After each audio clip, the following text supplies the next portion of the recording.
Isolation is something many of us have had to deal with during these last 2+ years with COVID-19 on the heels of every move and around every unsanitized corner. Those of us not living alone can often still feel a bit isolated, but because we aren't able to have our routine, whether it's work, school, or social, Zoom fatigue is a very real thing, and I see it with my students and my friends. It's often much deeper in terms of isolation than we really give it its due credit. Technology is really a gift and affords a visual and a connection, but doesn't replace the beauty and connection we feel being in the actual presence of others. Theater is one of those experiences that is enhanced by the audience around us, by the reaction, by the community interaction, by the sheer feeling of having others witness what we ourselves are experiencing. It makes it all that much more real, sometimes magical, sometimes devastating, but always human, and always leads to a conversation about the topic of the theater production on so many levels. One of the populations devastated by isolation has been teenagers. Teen years are ones of exploration and important connections with peer groups. COVID-19 has caused an unnatural shrinking of their world and has severely impaired this developmental stage for so many of our teens. The Johns Hopkins Bloomberg School of Public Health, in a national study of over 2,600 teens in grades 10 to 12, reported that well over 50% respondents shared that the pandemic created problems for them. And even further, a subset reported a great deal of moderate or increase in depression. Welcome to Small and Gutsy, our podcast featuring nonprofits and social impact organizations under $10 million. My name is Dr. Laura Witkoff, and I'm excited and proud to be your host. We hope you'll love the stories as much as we do, and perhaps you will find needed services, a job, volunteer, invest in, or donate. Please pass along any valuable information you hear today to others and send me the name of any organization you'd like featured at lwitkoff@gmail.com. That's 2 T's and 2 F's. In episode 28, I had the great privilege of interviewing Los Angeles' 24th Street Theater. We had a blast, and I learned so much about the history of this amazing organization and their deep interest in honoring the importance of families, particularly the young members, to be exposed to tough subjects in ways they could digest, as well as use the opportunity for open discussions with their loved ones. Subjects like loss, love, death, loneliness, to name a few. 24th Street Theater is known for great children's theater with adult-like themes, but they are also known for the diversity they celebrate within their neighborhood, both in culture, language, as well as welcoming the homeless who need a cup of coffee and a spot to rest. I recently learned about their collaboration with the Wallis Annenberg Center for Performing Arts, known locally as the Wallis, a public-private partnership with the City of Beverly Hills that strives to be a site for the convergence of relevant, dynamic performing arts, education, and civic life.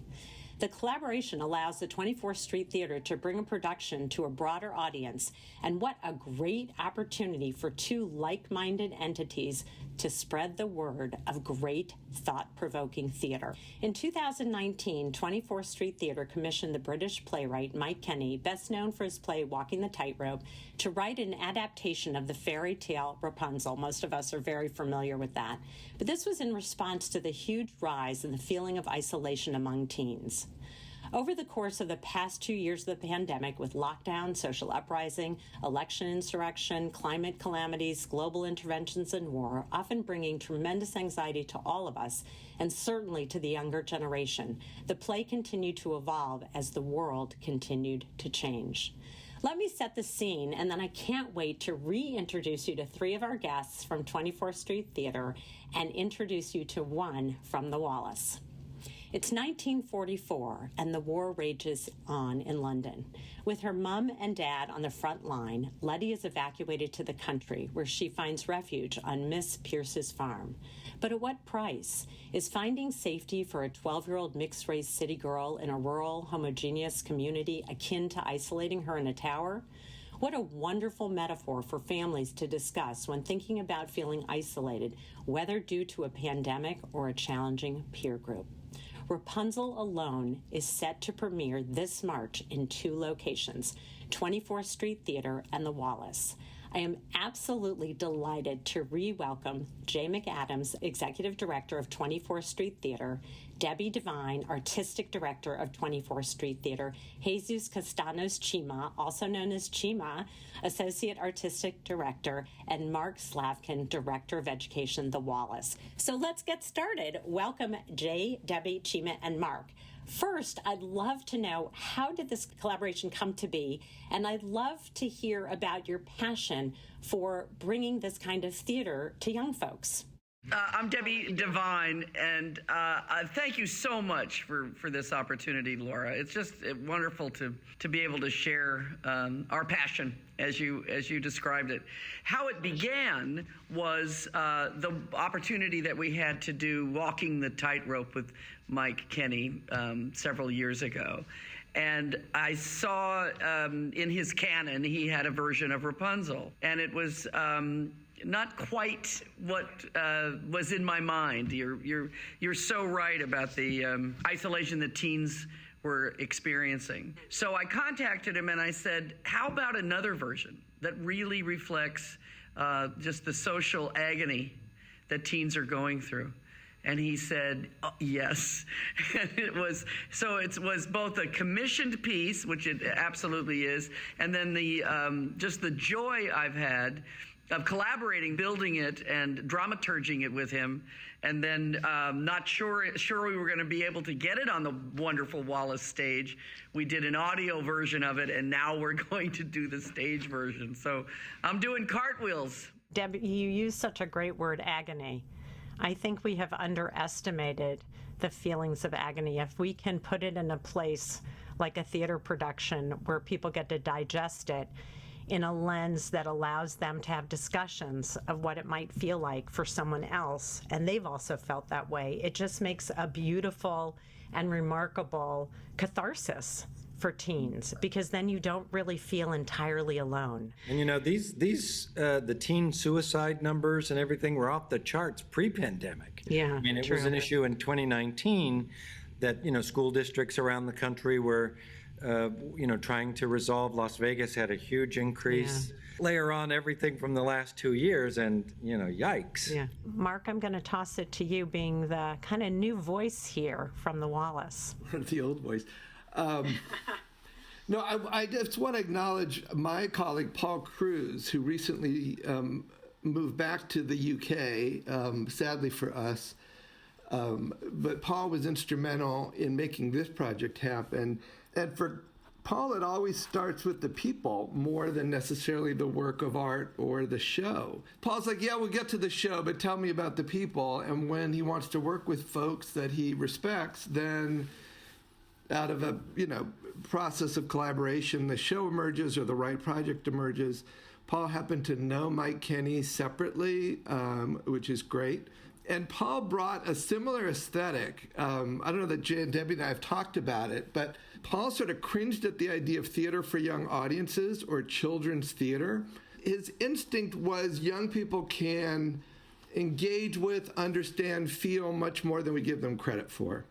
And we shouldn't dumb things down. We shouldn't make such cutesy, saccharine kind of work, that kids have a lot more to offer and understand than we know, and that when they see theater in a mixed audience in terms of people of all ages, that's a better experience for everybody.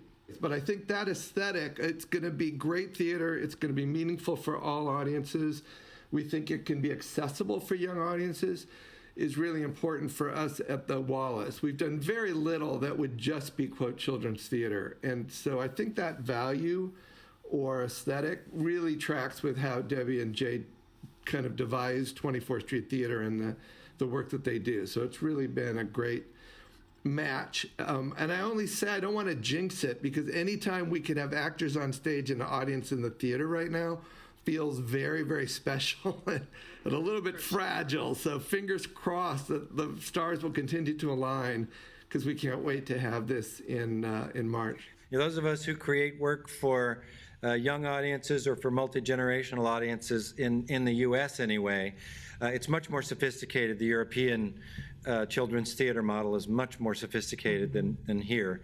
And it's rare that we find like-minded artists in America that share our our desire to make it a little more more sophisticated. And Mike Kenny, by the way, is one of the playwrights that the few playwrights that in the world of children's theater for young audiences, TYA, that fits that bill for us, that writes really substantive material. So this was a beautiful aligning of the stars. And then that Paul, when we were talking to him, when we told him we wanted to do a Mike Kenny piece, he's like, he's a buddy of mine.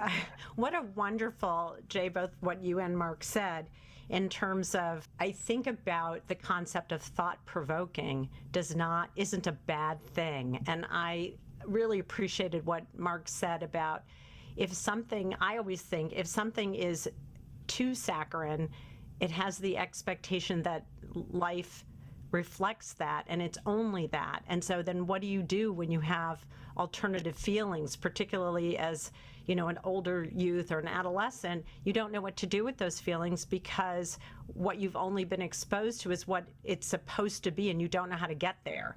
So it's hard for kids to work through that if they don't have a space to be able to do that. That word is beautiful.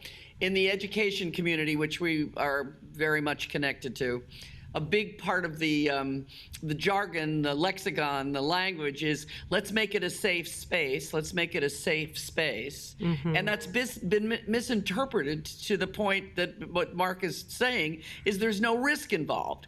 So the progressive and smart educators that we work with say, well, let's also make it a brave space. Yeah, that's beautiful. And they're actually saying that at the college level. Like they're trying to find spaces for people to have these conversations that are rich but protective so that people can really share. Right. And I think that's what you both are creating, having embarked on this. The overprotection of your 8-year-old is disallowing them the catharsis that they need in storytelling. Right. And that's why we're so lucky to be aligned with the Wallis who gets it, and our audiences who get it, and that's exactly right, Mark.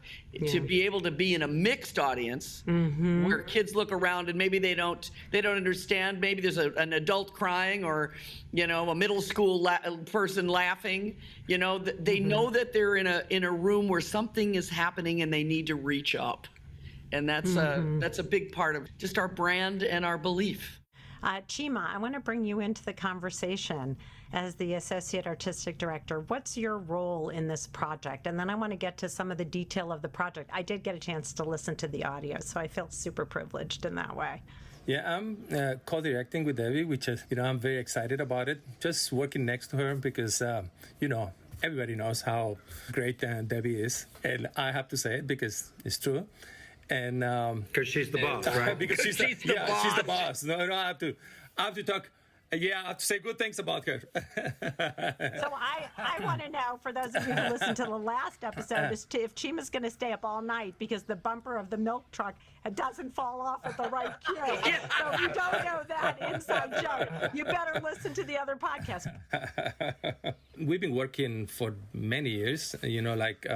She directed me a few times, and I've been assisting her in plays and co-directing. This time, I don't see much difference because I'm always doing the same thing. I'm just trying to just throw what I think about the play, about my ideas, about in any sense, staging, acting.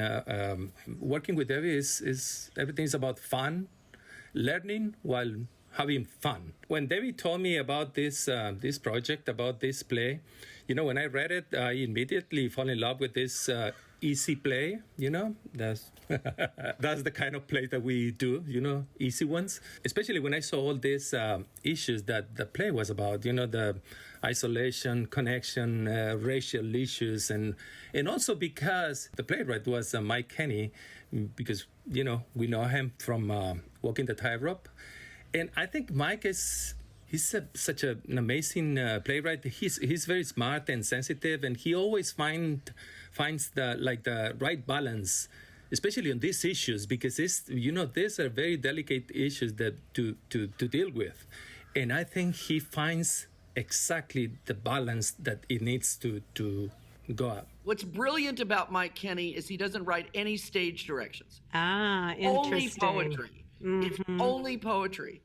And this is what I loved about Walking the Tightrope. As a director, nobody's telling me what to do.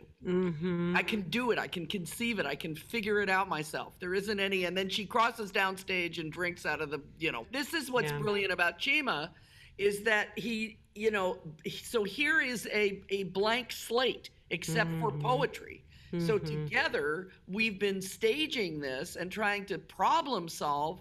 How do we lift up this poetry in these different settings? World War II, the mixed race girl comes and lives with a woman who is considered a witch, and their isolation and disconnection. You said at the beginning, you said, the unnatural shrinking of their world. Well, and that's the pandemic. But in this time and place, it was the war. And so she turns, up at in this farm with this woman who's just really difficult and has been isolated herself and doesn't want anybody, she thought she was going to get a boy probably, right? That will help her. Who could help on the farm, right? Yeah, exactly. And she got this, frightened little city girl, and they're just didn't want to clashing. get dirty. Didn't want to get dirty. Right. Yeah, so it's that clash, and then how this story evolves. I want to hear a little bit about how Mark spoke a little bit about the collaboration and Paul was so excited. And then I'd love for you to walk us through, sort of move it along the path. Like, how did you all say, hey, we could really do this together? Maybe we could do it in both theaters. How did that come about? Paul actually came here and saw the work we do with schools. Great. Which is also pretty unique, and nobody really does what we do with schools, the way we do it. And he saw that and said, "Wow, we've got to get you guys to the Wallis. What would it be?" And we told him about our Mike Kenny project, and he was really excited. So it really was more of an a collaboration between the people than the actual project. Project emerged from the people connection, and so it begs the question. Share a little bit about how you approach education or schools, and is that something in the future that the Wallis would want to adopt into their own educational programming? What do you think, Mark? Not to put you on the spot, Mark. We're planning the future. We've actually built some curriculum, Mark, around this. We're excited to share. And school performances are part of what Mark's working on, and then we'll do them here as well. So we'll have student matinees of Rapunzel. Yeah, no, I was going to say in both theaters, so that young people are invited both to 24th Street and to the Wallis to see the show, which is fantastic and rare in the performing arts world. There are often like these exclusivity rules that you can't do that show within so many 100 miles or something. And that's really not our belief system anyway, but I do want to call it out as being a little bit unique. I mean, we at the Wallis are committed to giving young people, and I'm thinking now K through 12, opportunity to see work in theater, music, and dance. And depending on the artist and the show, we'll focus on different age groups. Obviously, certain works work better for kindergarten. Like The Ugly Duckling was probably a better fit for kindergarten, and there are other things that we do that are, much more provocative or difficult for high school or older students. And Paul and I always wrestle with the idea of this mixed audience. So my inclination coming to the Wallis was to, do these student matinees, bringing school groups during the day as a field trip. And really, Paul pushed, and I agreed, let's also invite school groups to evening performances. There's like one class, and the rest of the theater are adults. That will give them, the young people, a different lens into what theater is. So yeah, that commitment runs deep in both organizations. The Wallis, before we opened in 2013, along the way, it was announced that the Wallis would only be children's theater. We evolved in the planning to be broader and to be more general Center for the Performing Arts. But that commitment to young audiences or theater for young audiences is in our DNA at the Wallis. And And this is an example that resonates with that value, serving young people, but doing it in a way that isn't talking down to them, is calling them into just compelling stories. Walk us through the audio piece that you tested, which is fabulous. And then I want to get into the nuts and bolts of how are you planning and thinking of it. So I don't know who wants to Well, take the audio that on. piece was Jen. Deb's idea because we actually, originally we were scheduled to do this at the Wallis. We commissioned Mike, I think, 2019. It was going to be 2020, I think. It's been moved, as the pandemic and everything's closed, it's been moved a few times. So, and like Mark said, we're fingers crossed. It feels like we're on a wave here in good timing. Debbie, in the middle of the pandemic, came up with this idea because she's directed some theater works for radio before. And It's wonderful Susan Lowenberg, LA Theater Works. right, who's kind of the pioneer of it in LA. So I learned a little bit about that and thought, why can't this end? Because it's such beautiful poetry. We talked Mike into doing the narration. So you actually hear the playwright in our I audio didn't realize version. that when I listened. I thought it was great. Yes. Yeah, and because of the time difference, he was like, in his literally like in his closet for sound buffering One at in 3 the in the morning. morning, doing audio He's tape. a trooper. I give him a lot of Oh credit. my That's God, great. He's the real deal theater Yeah. guy. We love him. So then we did that. We made the audio play, and I'm interested, Laura, I'm going to interview you here in a minute about No problem. your reaction to it. And then Mark and Jay and I were concerned because just the age group would coming to the Wallis, they needed to be vaccinated. Yeah. We weren't at the time being That able to they- vaccinate young kids. It was middle school and high school kids.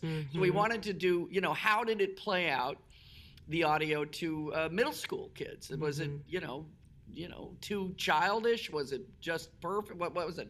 And so they listened to it, and then we zoomed in on a Zoom call. And I thought, Mark, they were wonderful, and they had some really compelling. And Mike was there too. And how old were these students? These are middle school students at Beverly Vista Middle School in Beverly Hills. Yeah, with a great teacher, Fred Pinto, who helped us make it happen. So without revealing too much, because of course I want everyone to go to the theater, what were some of the insights the kids shared with you, if you can remember? The prejudice, they understood about that. They were really interested in, as they called it, which was so cute, the playwriter.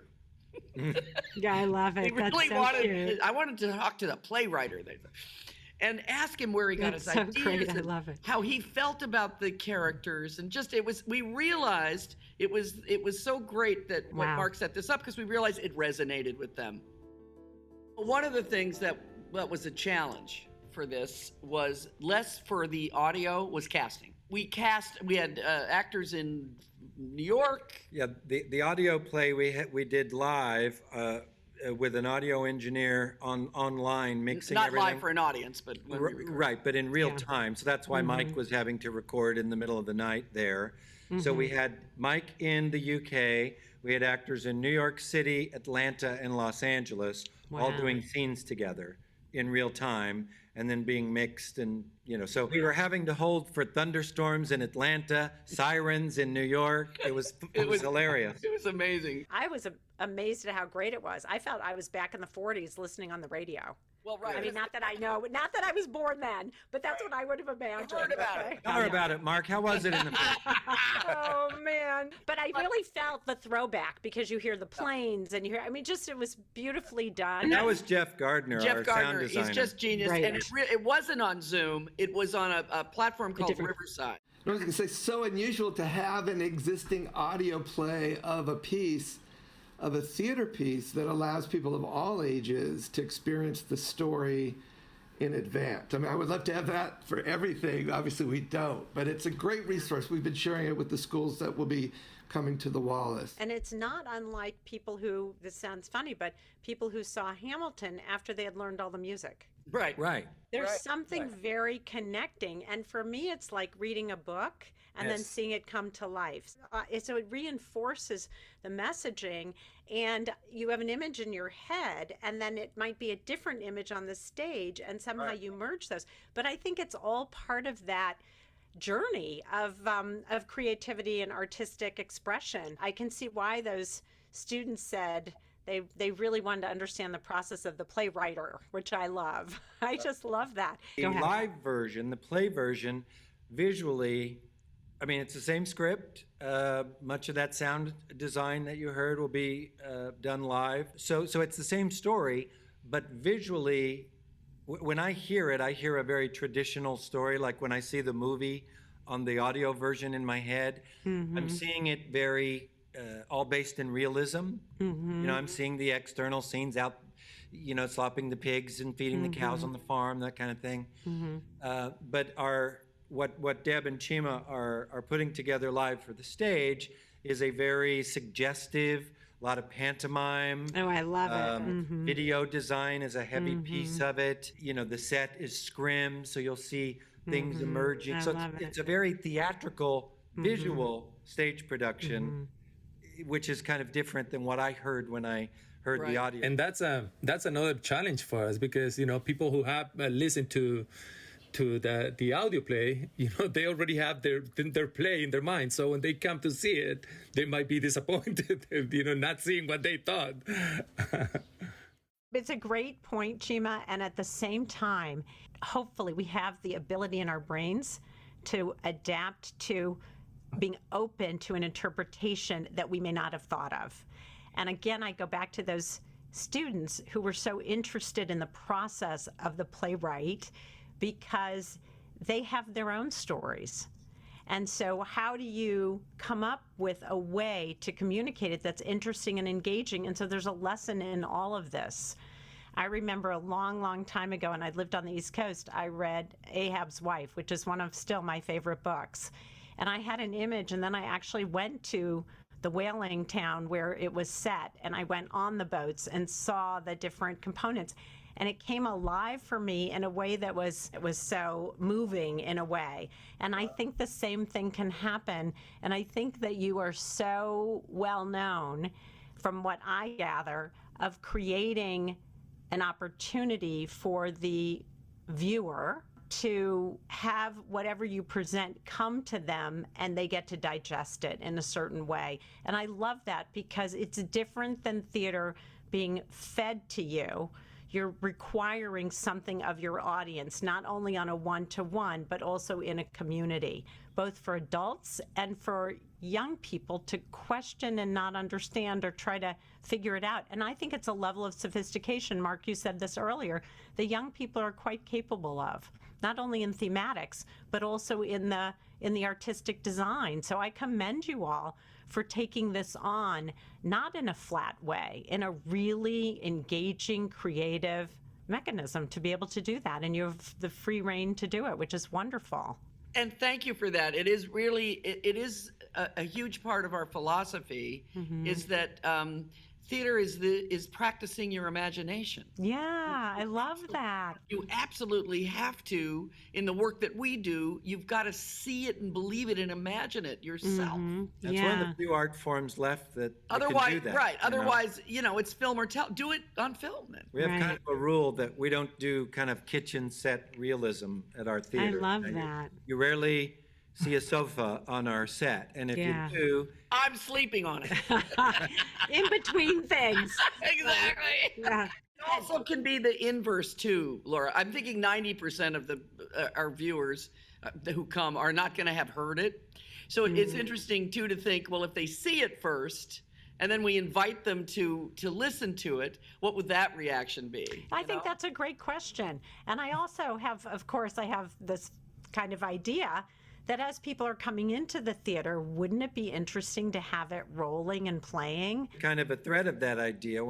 Several of our designers are working on things as audiences entering that are era related. Perfect. You know.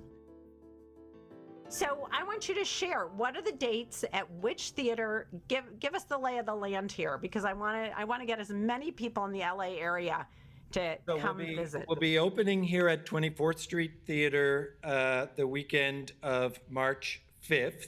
And we do it, like I said, we open it here. Then the next weekend, March 12th, we will open at the Wallis, the 12th and 13th. And then the following week, we'll have our school matinees at the Wallis. Great. I think that's the 15th. Another weekend at the Wallis, the 19th. The Back to following 20 week, back to back 20. here, and then the month of April, we'll be having school day matinees And weekend here, performances. and weekend performances. That's great. So you really have 2 months that folks Right. can Right. go either to one theater or the other. And should they get online to either the Wallis or Yes. the 24th Street Yes. Theater and purchase a ticket? Online also is not the audio, which is great to hear, but is Letty, who's the character, the mixed race girl who comes from the city, Yeah. and lives, is her sketchbook. Her character is doesn't read or write. That's one of the things she struggles with. Yeah. But she's a brilliant sketches. illustrator. She sketches. an artist, yeah. So we've built a sketchbook that we hired a high school student to create. If you haven't seen them, they're really great That's sketches. fabulous. And using some of those sketches actually in our production. I want to ask you all, and without giving away the entire play, if you were to choose one piece of it that really speaks to you, I'm going to give each of you a chance. I'd love to hear what for you is particularly compelling. There is one scene in the play that is pure poetry that it really summarizes, what we talk about in the play about isolation, connection, and racial issues.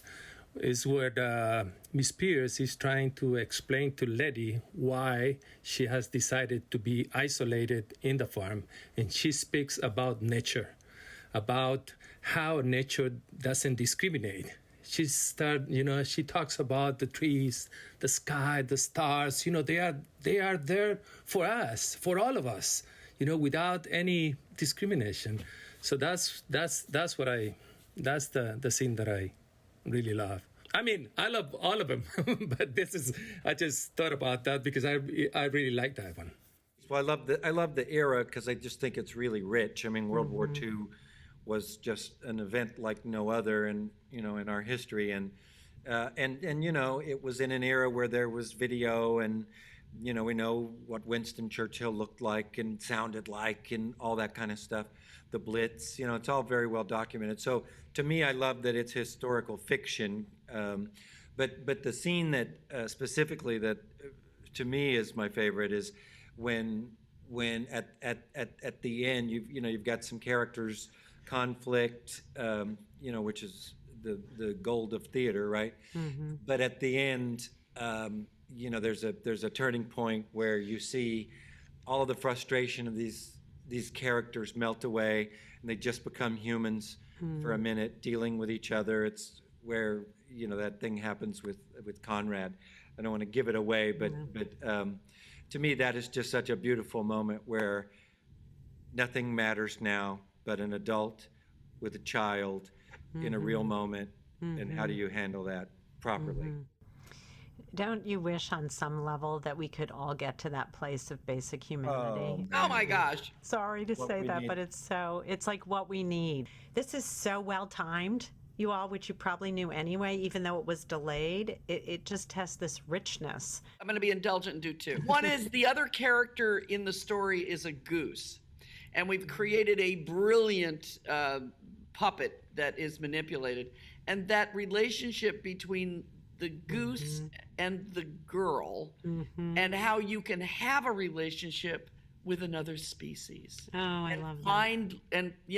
Find there's conflict, and then to find love and respect, and have it be authentic and real and not cartoony. And an animal can understand your needs. And that nature, again, as Jima said, is such a critical part of what Letty, the kid, is learning. The other thing in the stage production, it's silence. We couldn't have silence in radio. You had to keep it going. Oh, that's such a good It had to be sound. point. But I'm able to see Miss Pierce, who is just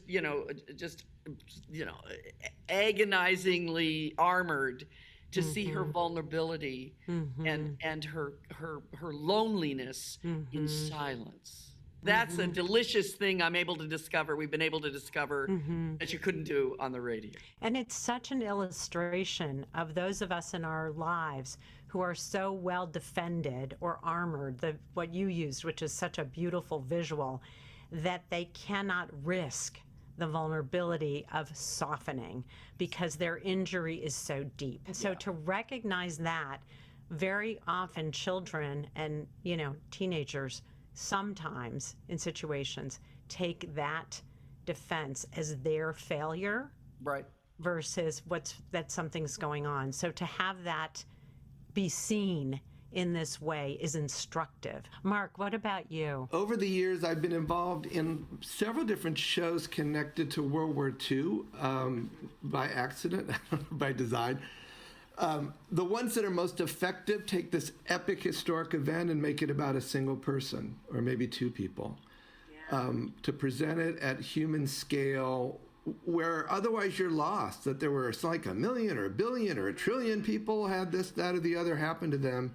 We can't deal with that. So making it about a young girl or the girl and the woman that she stayed with, I think is really important. The other thing, though, I don't want people listening to think this is like an after-school special about World War II. It's very engaging. It's very entertaining.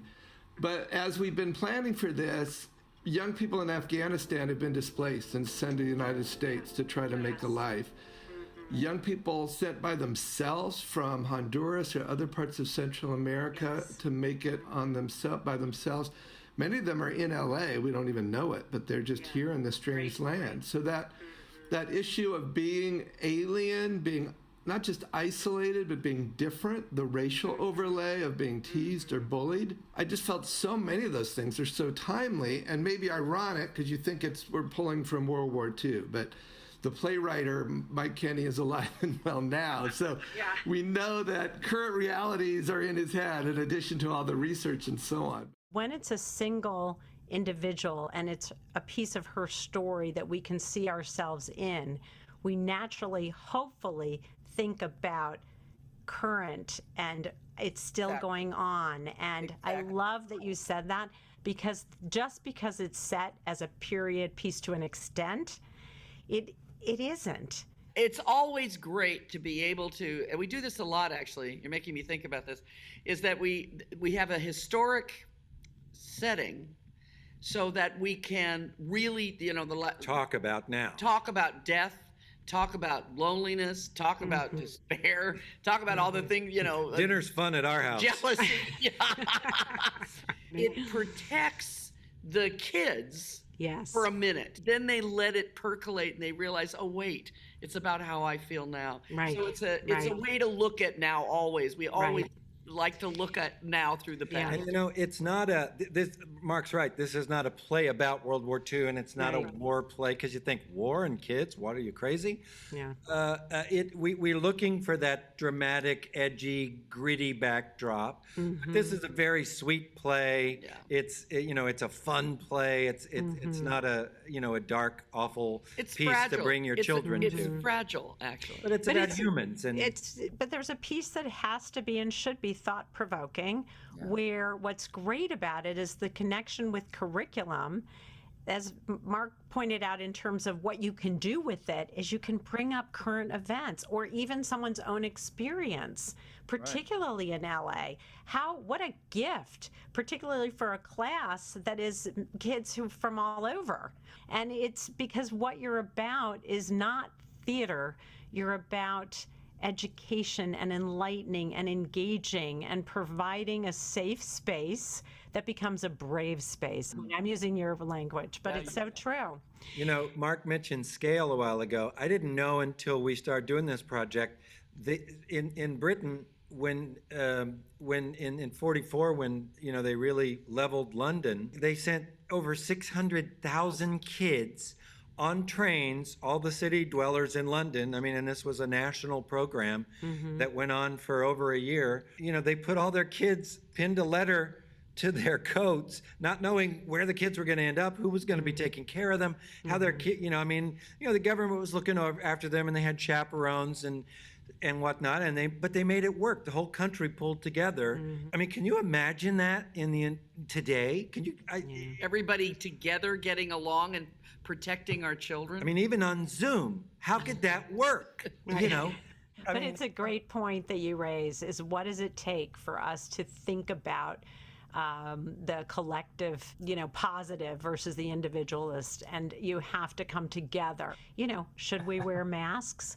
Masks is an example of trying to protect ourselves and others. That's the goal of it. And could we pull together and all wear masks, even though I don't like teaching in a mask for 6 hours in a day with a 2-hour lunch break or whatever. It's a long day of, breathing in my own oxygen. So far, the answer is yes. No. We cannot. Yes, we can't work together. But the answer to your question, Laura, is yes, we should all wear masks. Yes. Yeah. For the Our collective country good. has yet to come together on such a should be a simple. Yeah. Mark, you can see why we love this car. I love talking to these folks. Okay, Chima, you've been like, hey, I have something to say here.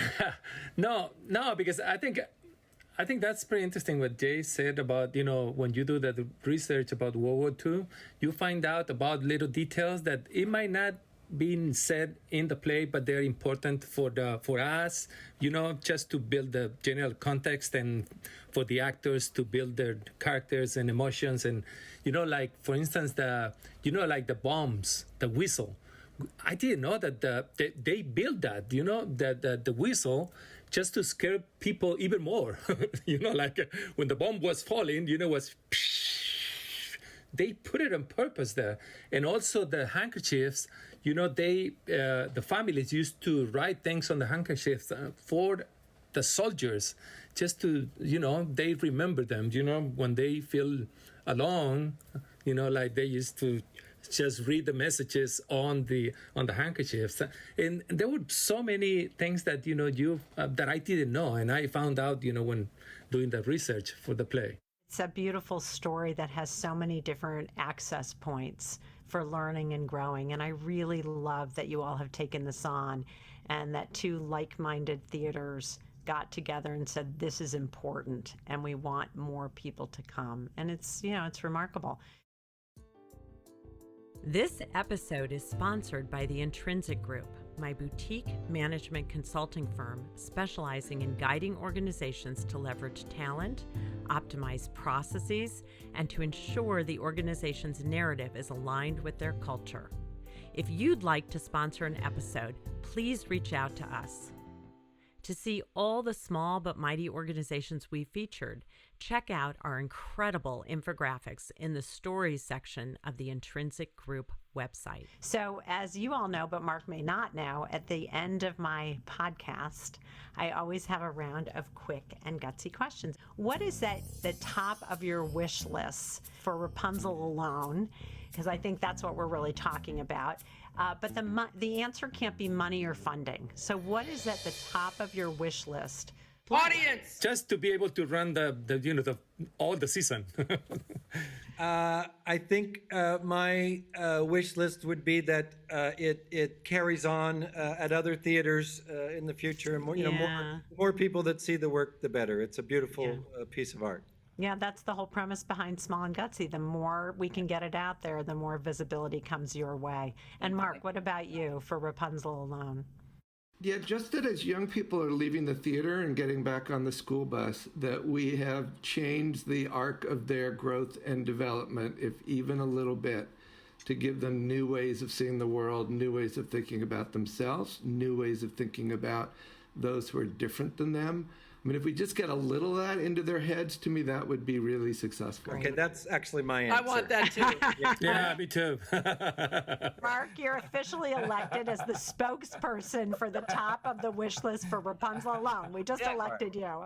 If you were to think of a song that describes Rapunzel Alone, it doesn't have to describe it per se, but how you think about it. Could be any song. I don't want it to be era specific, as we talked about. That's irrelevant in some ways.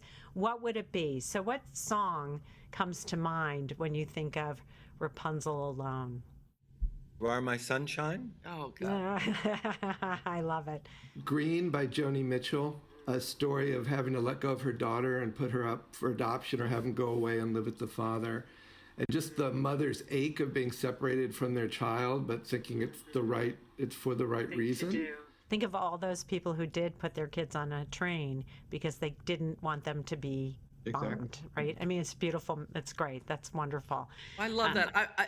What is the name of the song? The Mother's Grief in Dear Evan Hansen. Oh my God, it's so beautiful. But her lament, I'm thinking about the mother who's not in the majority of our story, but that would be just the ache. Chima, what about you? I think I said this before, but I don't know. I think about Imagine by John Lennon. Because it's so much of what theater allows you to do. So big, so small. Is that the Dear Evan Hansen song? Oh, thank you. That's great. What makes Rapunzel Alone gutsy? Because it's gutsy. I think the artists that made it, all the way from Paul to Mike to how Deb's directing it, to the great sound design and things you heard on the audio, the video design that's coming, the kid, artist who helped come up with it. I mean, all those elements together, everybody's on the same page. We're not doing children's theater. This is a piece of theater that kids are really going to benefit from, but if you have no kids, this is also for you. The content of how we're handling racism in a child experiencing it really in a different way, and how she is helping this woman who's so marginalized from being, because she's Black, has been called a witch, like the fairy tale, and is why she isolates herself, and how this child helps her understand her heart and that how you have to stand up to racism and bigotry. Well, even though the project was born before the pandemic, doing anything during the pandemic is gutsy and brave, and just the act of creating theater in general. It's this enormous labor of love, but a lot of labor. With the hope, which is always kind of against the odds, that lots of people are going to come and see it and value it and appreciate it. There's something just daring and gutsy and risk-taking about it. And this show, something that I grappled with, we've talked a little bit about, the title Rapunzel Alone is gutsy in the way that we're trying to thread the needle between a well-known fairy tale, but that carries its own kind of baggage of what that is, and this World War II setting and all of that. It's not an obvious choice. I'll just put it that way. So there's something gutsy about saying, we're going to go for it. And we know good work is good work and people will respond. But it's not the obvious, what's the blockbuster we can do coming out of the pandemic that will be guaranteed, whatever. I'm not sure this is it, but it is fantastic. And I'm so proud that it's happening. It's a piece that needs to be out there, and you guys are the ones who've chosen to collaborate and do it. That's gutsy in and of itself. Chima, what about you? What do you think makes Rapunzel Alone gutsy? Resilience, because, all the struggle that we have to go through in order to make it happen, because, and we just were pushing and pushing and, and now it's happening. What is something that outsiders or maybe even a few insiders don't know about Rapunzel Alone? I think that little thing that I shared with you earlier is not widely known by Americans today, that, this was a massive movement. I remember, I think it's Catherine Wheel's Theatre of Scotland some years ago did a production about Lifeboat. You guys had it at the Wallis, and it's been around ever. That was kind of a similar thing, but where they put a lot of the kids on boats and sent them off too. Yeah. I mean, again, that to me was just so. Talk about gutsy. Yeah. And I just can't imagine us doing that under any circumstances here, or ever where we would even have to here. But it was another time, and the fact that.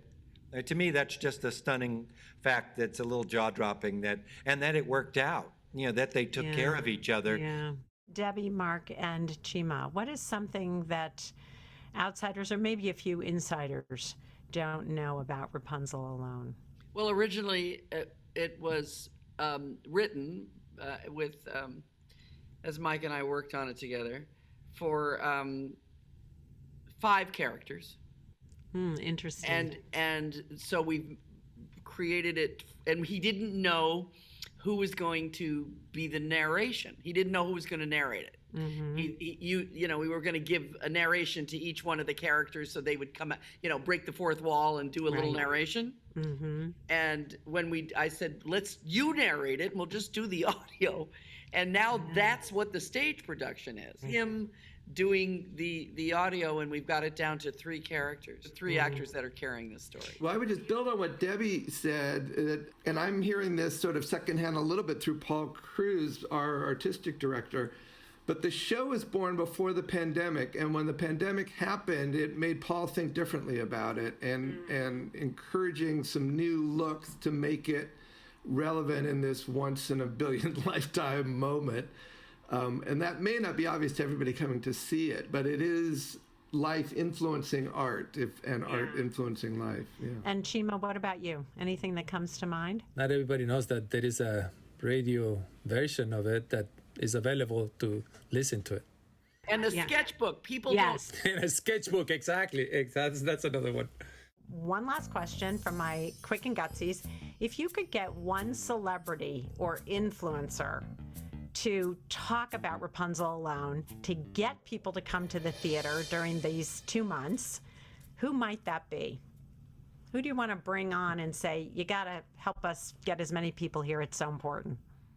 No, it's funny because a lot of people know that Debbie was Jack Black's teacher when he was a kid, and he's been just such a huge help to us over our quarter of a century now that 24th Street's been going. We were initially talking with Jack, and he agreed to do it. He was going to be the voice of the goose. Just the honking. Yeah, but we thought, cool, well, Jack's so fun and interesting, and and he's got this big appeal with Shark Tales and Panda, Kung Fu Panda. And I mean, everybody all over the world knows Jack Black. But we ended up going a different direction because as the story evolved, we realized, and Jack too, that, the goose kind of became a different character, and it couldn't be bigger than life. But he would be the celebrity. He's actually joining us on the 13th. Mark, I hope you can come to see the show and to absolutely have it, because he's that bridge between adults and kids. He can actually do that and is a big supporter of what we do. So we together see Jack. And whoever the biggest British star is today, I don't know who that is, because most of the actors on TV I see are British anymore. Right, Jack, get everybody you know to come. Yeah. Okay. And anybody else, Mark or Chima? I can remember the name of this girl, this poet girl who was in Amanda Biden's. Gorman. Yes, exactly. That would be nice to have. Maybe you send her a ticket. Good idea. Or send her the audio, or send her the sketchbook, or send her something. She lives in the area, right? She went to the same high school my son did and was in his graduating class. Oh, really? From New Roads, yeah. And so she was, I remember, I think I've even said this on a previous podcast, I don't know, but at his graduation, my mom was with me. We're watching my son graduate. She did, I think she had been the LA Poet Laureate at that time. She was only 18.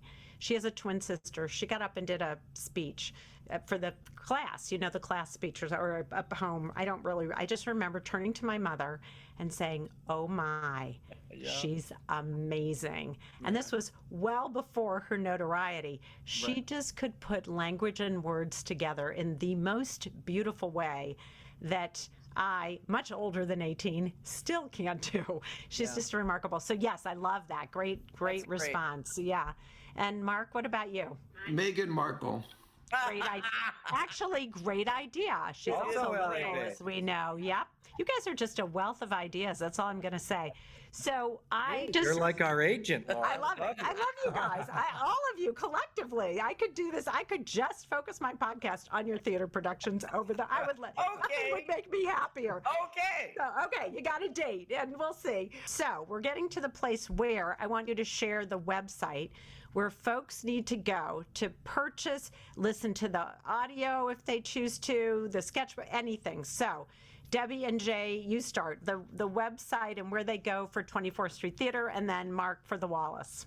So 24th Street Theater's website is easy, www.24thstreet.org. And they can buy a ticket. We also have a link on our site, so you can buy a ticket for shows at the Wallis those 2 weeks, or the the ones at 24th Street. And Mark? The Wallis, WALLIS is in Sam, thewallis.org. And from our main homepage, all the upcoming shows are there to buy tickets. I just I've never been to the Wallis. It is a Beautiful gorgeous, the old place. post office in Beverly Hills. It's just beautiful. I always want to run up and down that beautiful marble hallway and slide in my socks. And Laura, there's not we're an intimate theater, 24th Street Theater, and there's not an intimate theater in this city that wouldn't be honored to be presenting and working with the Wallis, and we are lucky enough to have that connection and being able to show our art there. We're just really thrilled. I think that's beautiful, a beautiful sentiment, Debbie, because smaller theaters struggle in different ways.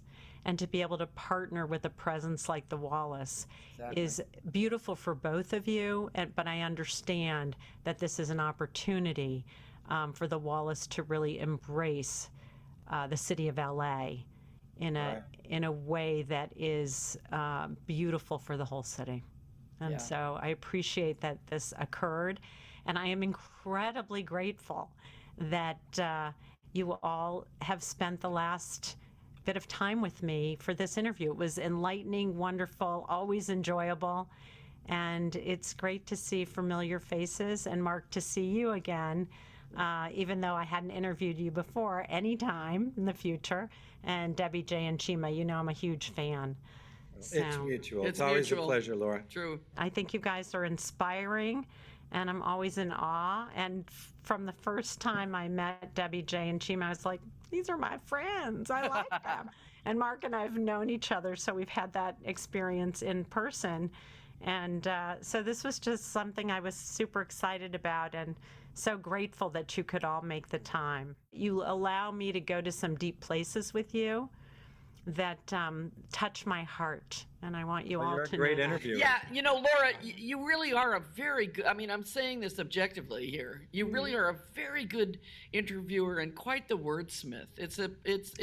You make it fun and engaging and connective. Bravo. And your background as a social worker just You always go to the heart. You through. find the heart every time. Some people in my family don't really like that. I dig a little too deep, We'll talk to them about Yeah, it. I do. Thank you for listening. If you like this podcast, please share it with your friends, give us some stars, and write a review on wherever you listen to podcasts. And if you're interested in sponsoring a small and gutsy episode to keep it going, please reach out to me or buy us a coffee at www.buymeacoffee.com/small-and-gutsy. Just an FYI, for those of you who might want to be a small and gutsy patron, we just released our Patreon site with some really fun first edition small and gutsy merchandise. So check us out to support this effort at patreon.com/small-and-gutsy. Of course, we can't take responsibility outside of our own vetting of the organizations we interview, meaning we encourage you to do your own due diligence and research them as well. I want to thank my partners in this endeavor, the Intrinsic Group, the volunteers, my co-producer, sound engineer, and composer, the amazing Pavel Franson, my social media maven, Delania Tirado, my infographic creator extraordinaire, Sonia Fizek, Nate Addy for the exceptional logo, and all the friends and family who have guided and inspired me. A very special thank you to my biggest champion, without whom I could not have created this project, my very best friend and a true sounding board. Thanks, Mark Witkoff. Thanks for being there. From small and gutsy to big with impact, I'm Laura Witkoff, and thanks for listening.